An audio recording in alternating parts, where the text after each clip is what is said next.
243 സീറ്റുകളുള്ള ബീഹാറിലേക്കുള്ള തെരഞ്ഞെടുപ്പ് BJPയുടെ വാട്ടർലൂ ആയിരിക്കും എന്ന് തന്നെയാണ് RJD നേതാവായ തേജസ്വി യാദവ് പറഞ്ഞിരിക്കുന്നത്. അതിന് കാരണങ്ങൾ ഏറെയാണ്. ഐക്യ ജനതാദൾ തകരുന്നതോടുകൂടി BJP ബീഹാറിൽ ആധിപത്യം സ്ഥാപിക്കും എന്ന് വിചാരിച്ചാണ് അവർ പ്രയത്നിക്കുന്നത്. സ്വാഭാവികമായും ഐക്യ ജനതാദൾ തകർന്നു പോകാനുള്ള എല്ലാ സാധ്യതയും NDAയുടെ കൂടെ നിന്നാൽ ഉണ്ട്. അവർക്ക് രക്ഷപ്പെടാനുള്ള ഏറ്റവും ഒടുവിലത്തെ വഴി ഇപ്പോഴും ഞങ്ങളുടെ വാതായനങ്ങൾ തുറന്നിട്ടിരിക്കുന്നു, അവർക്ക് വേണമെങ്കിൽ കക്ഷി ചേരാമെന്നതാണ്.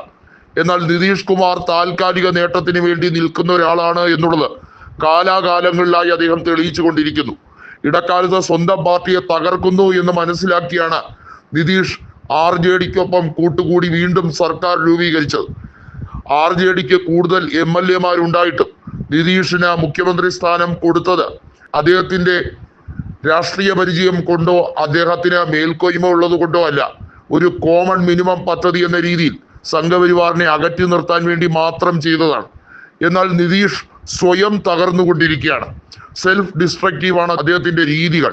RJDയും കോൺഗ്രസും ഏകപക്ഷീയമായി ബീഹാറിൽ ജയിക്കാനുള്ള സാധ്യതകൾ ഏറെയാണ്.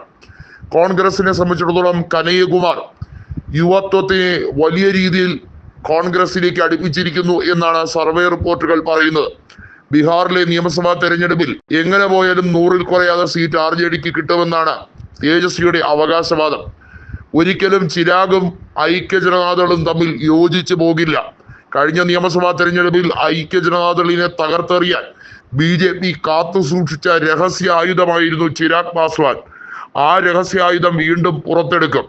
ചിരാഗിനെ സംബന്ധിച്ചിടത്തോളം ഐക്യ ജനതാദൾ തകരുക എന്നതാണ് അദ്ദേഹത്തിന്റെ ആവശ്യം. ബീഹാറിൽ BJP ഭരിക്കുകയും LJPയും അതുപോലെ തന്നെ ഹിന്ദുസ്ഥാൻ അവാം മോർച്ചയും സഖ്യകക്ഷികളാകണം എന്നതുമാണ് നരേന്ദ്രമോദി ചിരാഗ് പാസ്വാൻ നേതൃത്വത്തിന്റെ ആവശ്യം.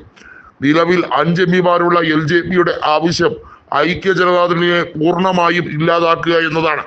ഇത് രാഷ്ട്രീയത്തിൽ ഏറെ നാളായി നിൽക്കുന്ന തങ്ങൾക്ക് നന്നായി ബോധ്യമുള്ള കാര്യമാണ്.